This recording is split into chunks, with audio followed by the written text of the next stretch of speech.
my goofy hick dance in Oh Brother Where Art Thou makes me laugh every time I see it, because there was a choreographer there who'd come up and said, I'd like to talk to you about a dance. And I was like, I kind of have my own dance I want to do. And he's like, no, no. And I go, oh yeah.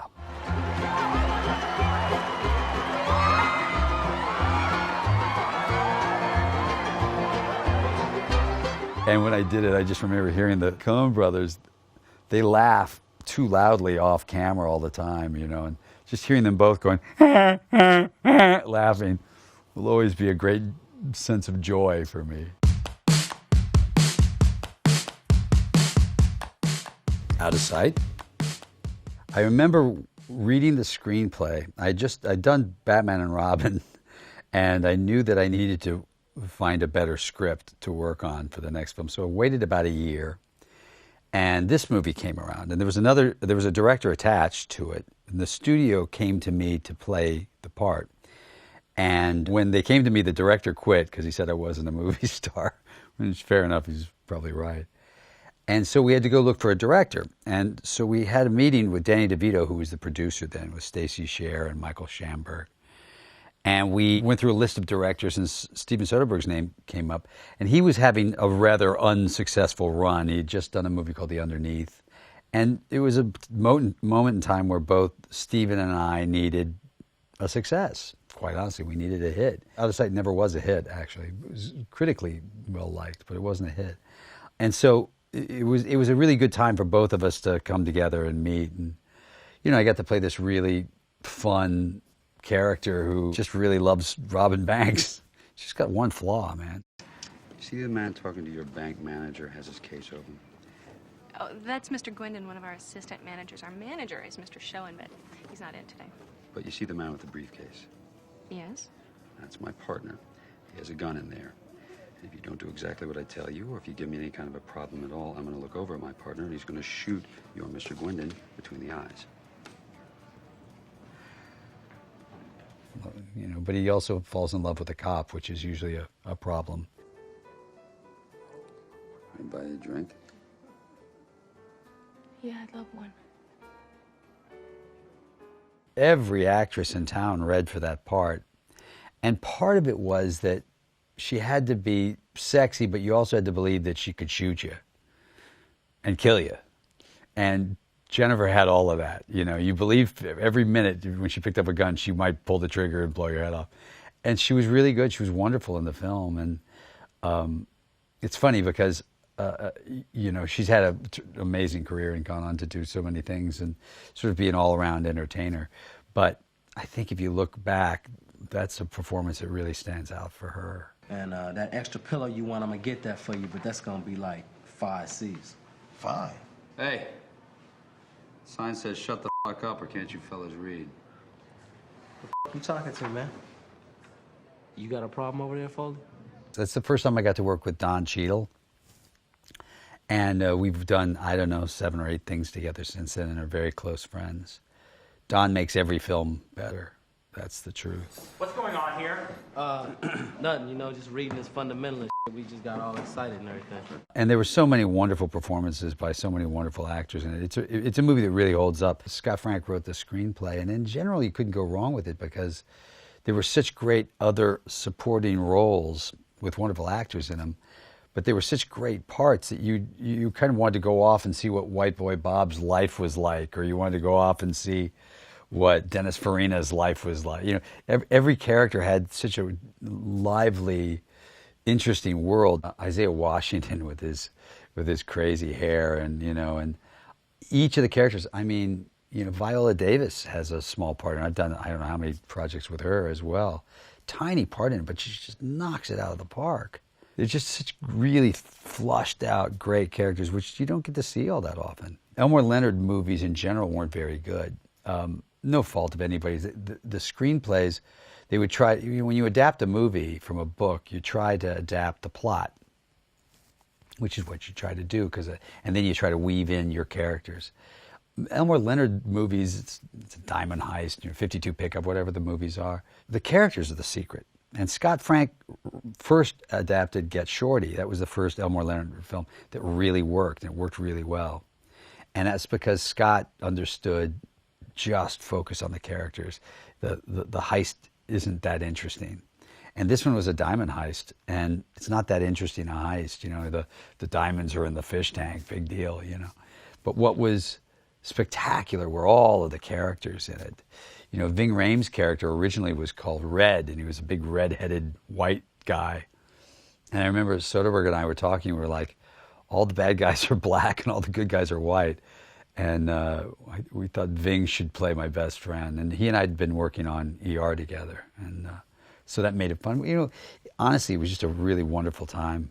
And you're right, it was fun to be in Miami at that point. It's a good time to be there. Oh, Brother, Where Art Thou? I was on the set of Three Kings in Arizona. I sat down with them. They had the script. You know, that was the year that they had Fargo out, you know. And they'd never done a bad film. And they said, we have a movie, would you like to be in it? And I said, yeah. And Joel goes, yeah, do you want to read it? And I go, yeah, I'll read it, but yes, I'm going to do it. And then I took the script back to the hotel room. We were in Arizona. And I read it, and I couldn't believe my luck. I couldn't believe that I was going to play this guy, Everett. Join you two ignorant fools in a ridiculous superstition, thank you anyway, and I like the smell of my hair treatment. The pleasing odor's half the point. Baptism. You two are just dumber than a bag of hammers. Well, I guess you just might cross the bear. Pull over, Everett. These are kind of big breaks in your life, to work with directors who you just adore and to be able to do a part that's really fun and funny. And they said, you know, we want him to be a hick. And I was like, well, I'm from Kentucky. And they said, okay, well, can you hick it up a little bit? And I was like, sure.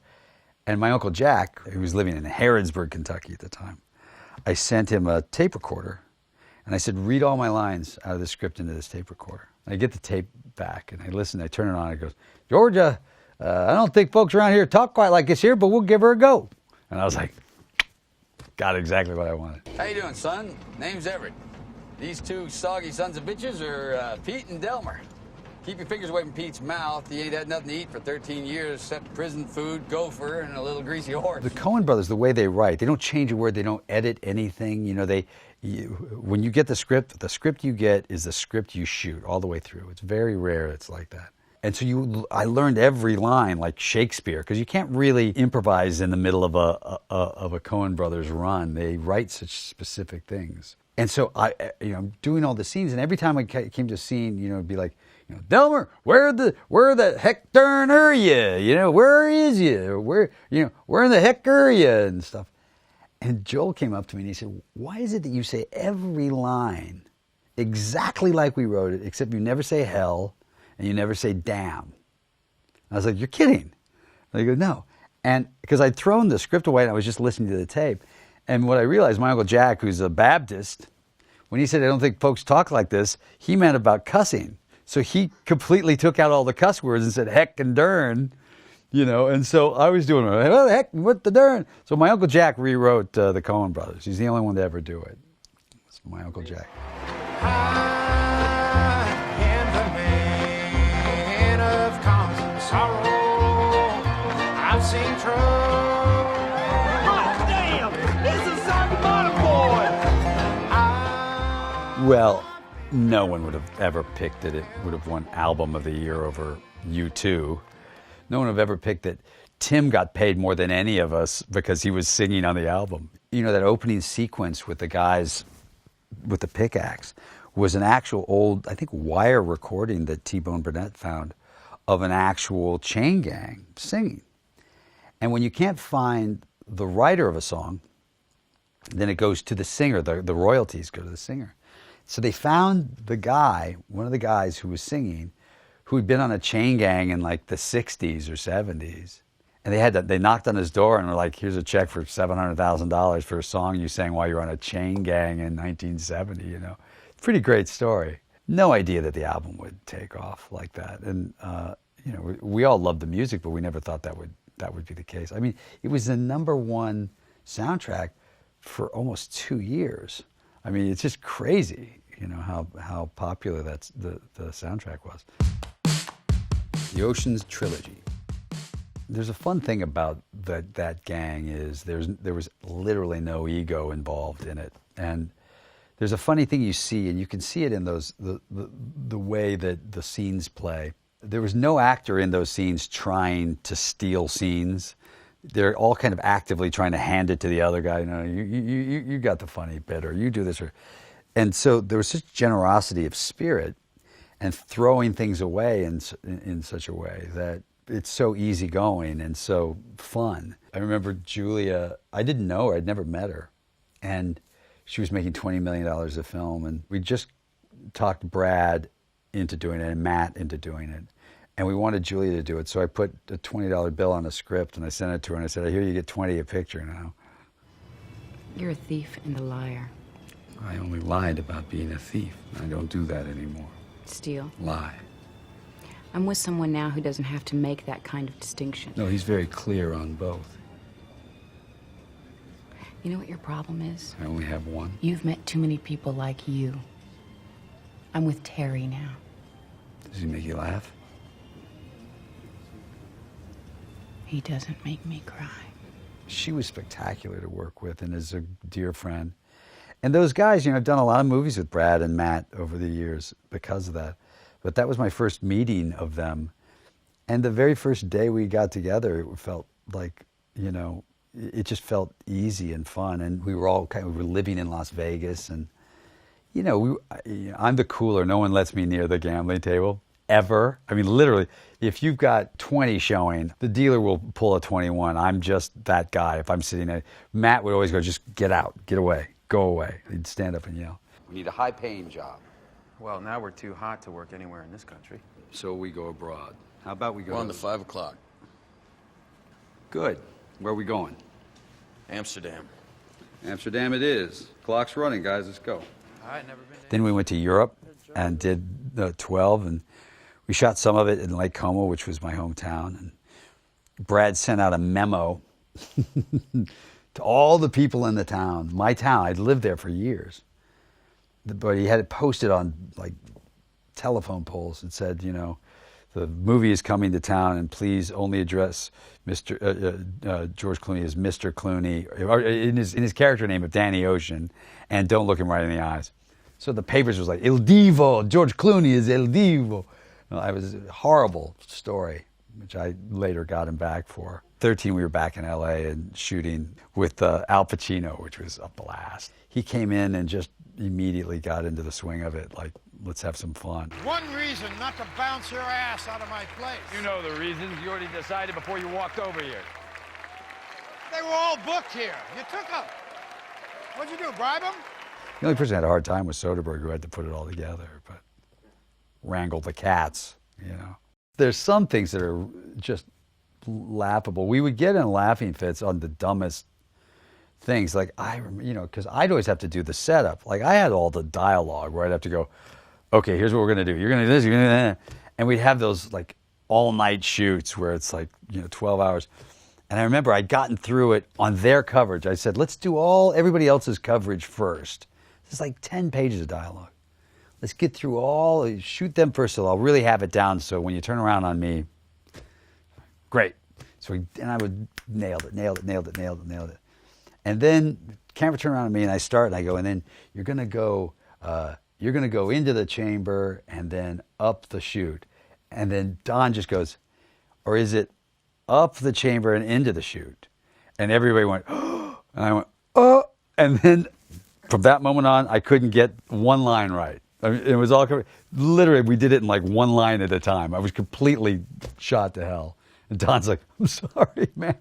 We would do hysterical, like idiotic things. Like there was a house when we were all staying at my house in Lake Como, and there was a house across the lake. It was empty, and we'd made up a story. There was an Italian book about it, and we'd made up a story about how haunted it was.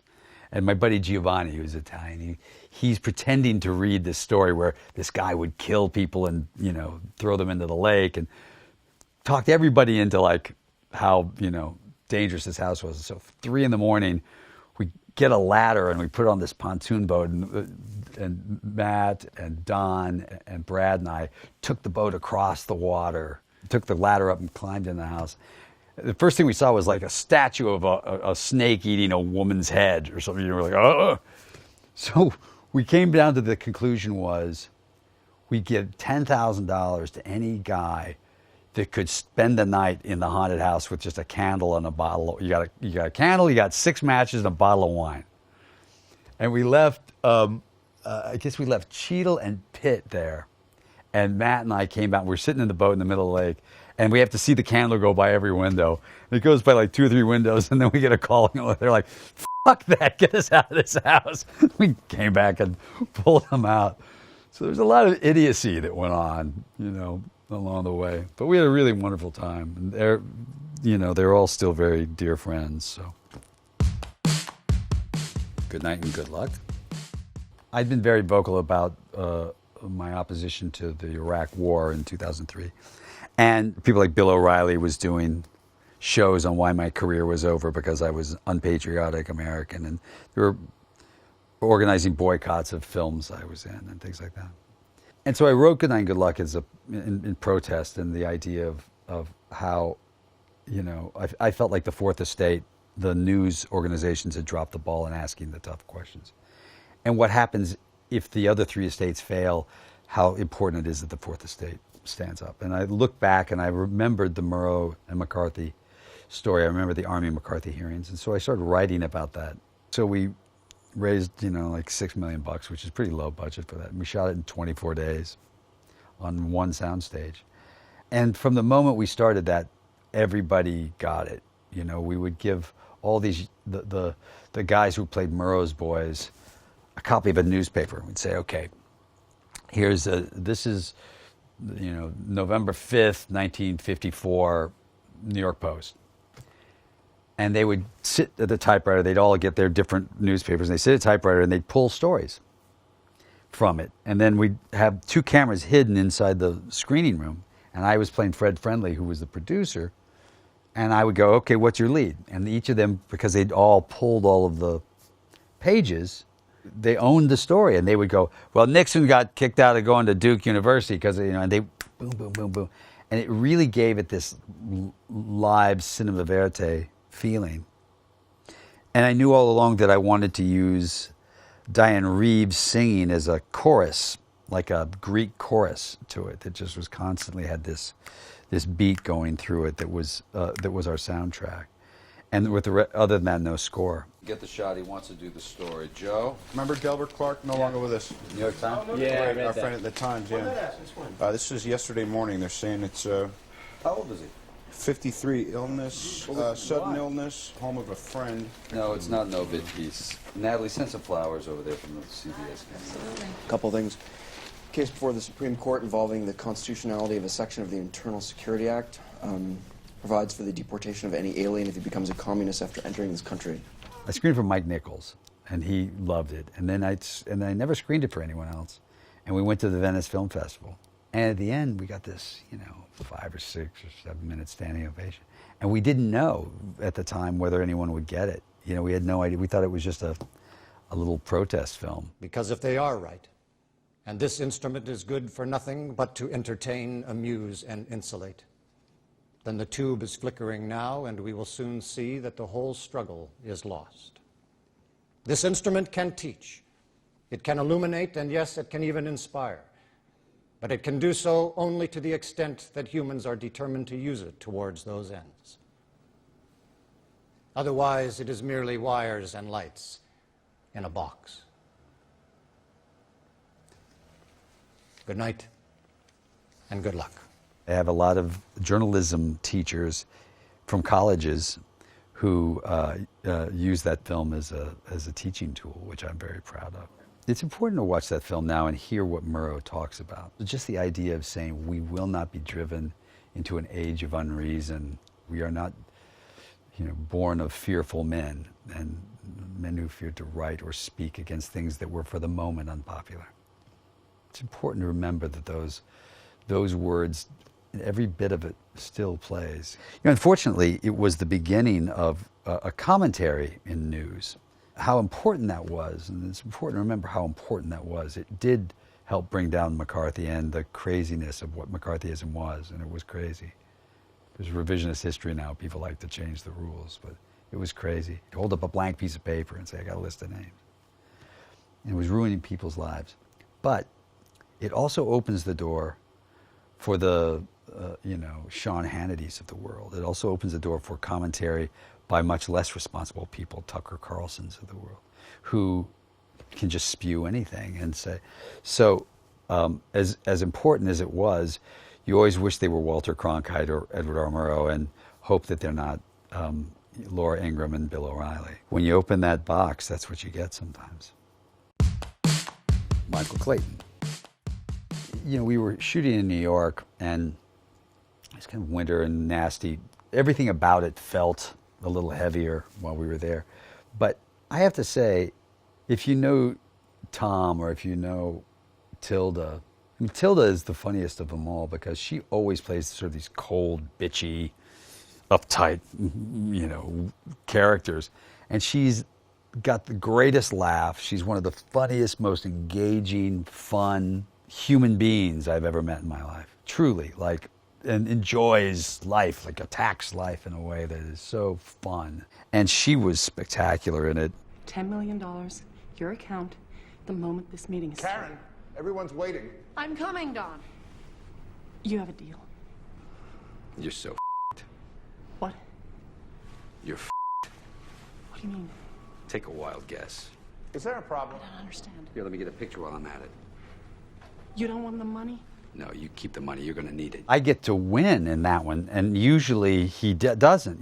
That's the thing about, if you look at my career, I've played an awful lot of crooks or people who've done some sort of, crooked things in life. This guy is a crook who is his own worst enemy and doesn't win those arguments.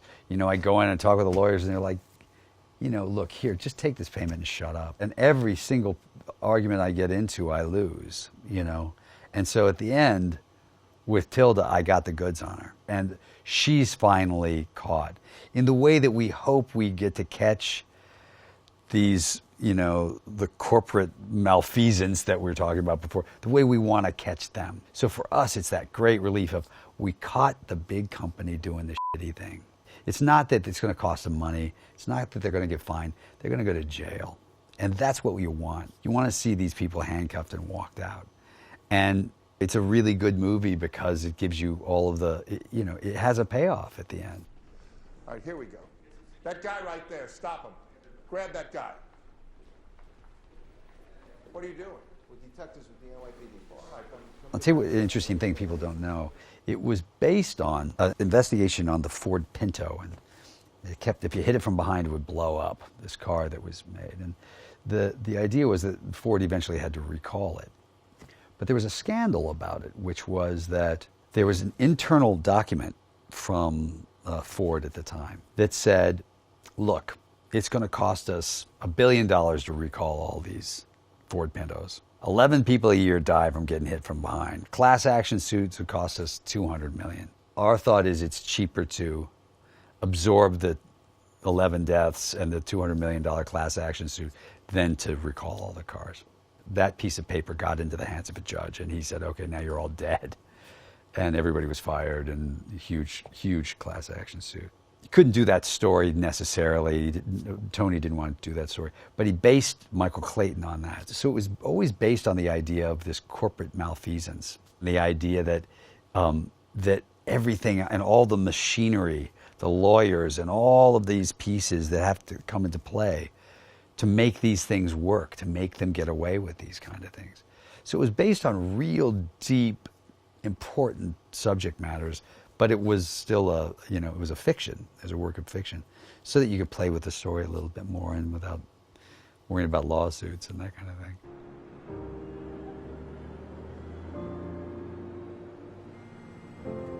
We talked for a while about how we wanted to end the film, knowing that the end of the film really was me walking away. But we had to end it, and it needed to land.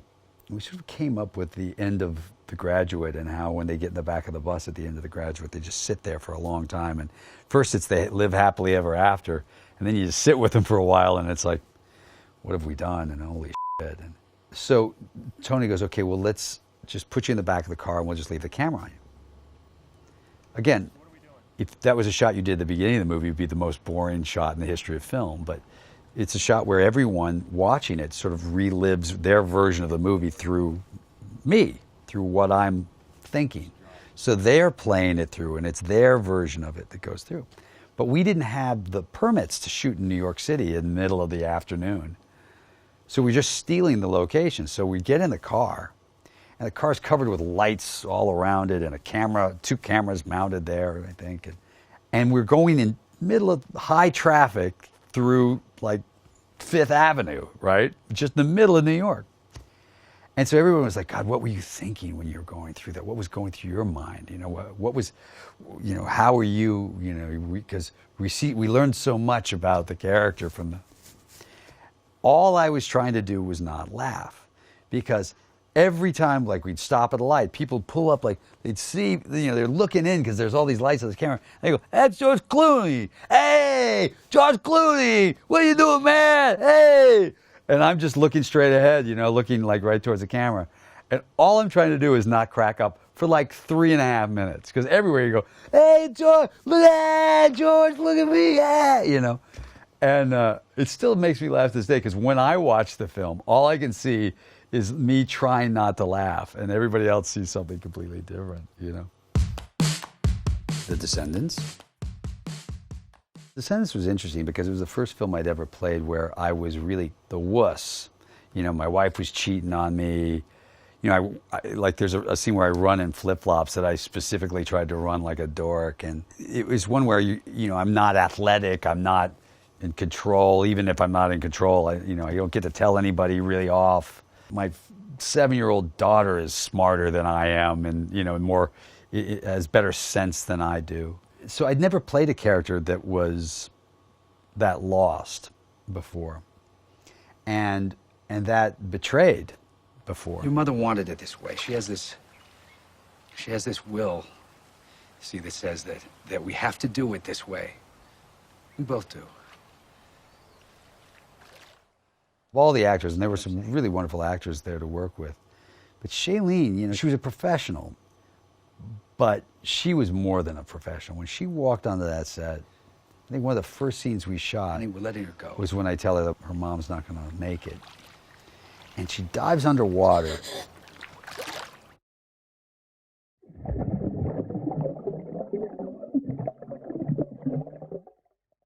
She cries underwater. And I'd never seen anything like it in my life. And I said to her then, I go, look, I don't know what's going to happen with this film, but don't worry about your career. It's funny, over the life of our lives now, you know, we write each other, and I really do consider her like my eldest daughter, you know. She is someone I dearly love.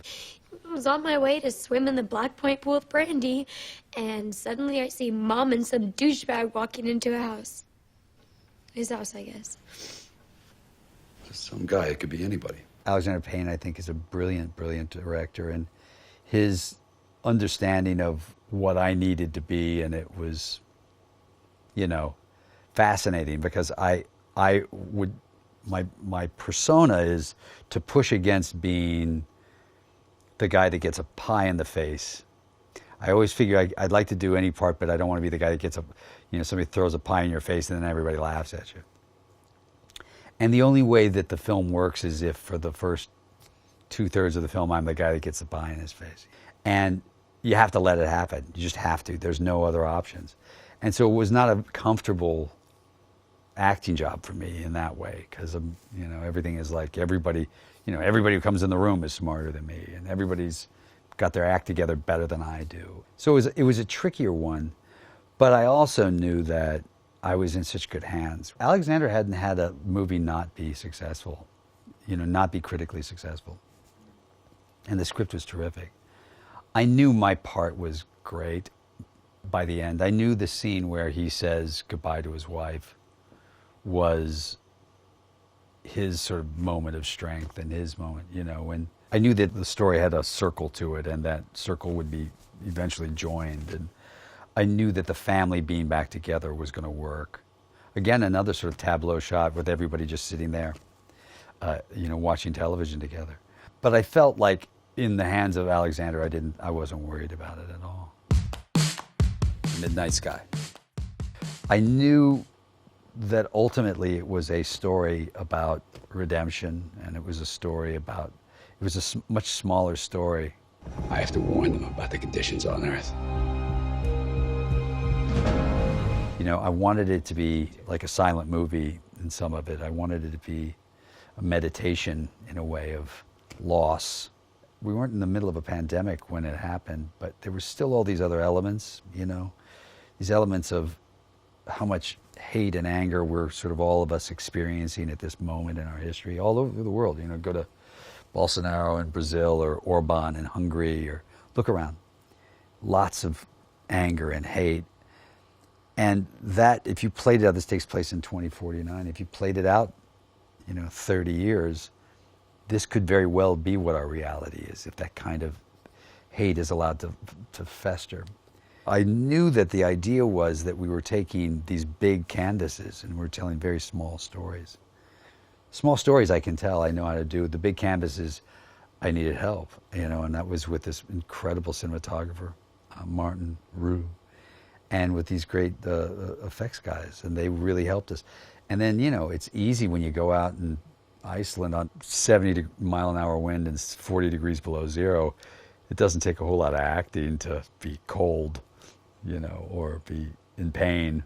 You want to be an explorer. Cut to my voice! But while you're doing all that, your own life is just slipping away.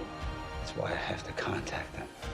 ILM came in with these huge LED backdrops that we used that had cameras facing our camera, so that the backdrops just for the winter stuff outside when we're in the snow, so that when the camera moved, the camera shooting the camera would know and would change the backdrop to the angle of where we were moving to. Really amazing stuff. And it was a technical nightmare, as you can imagine.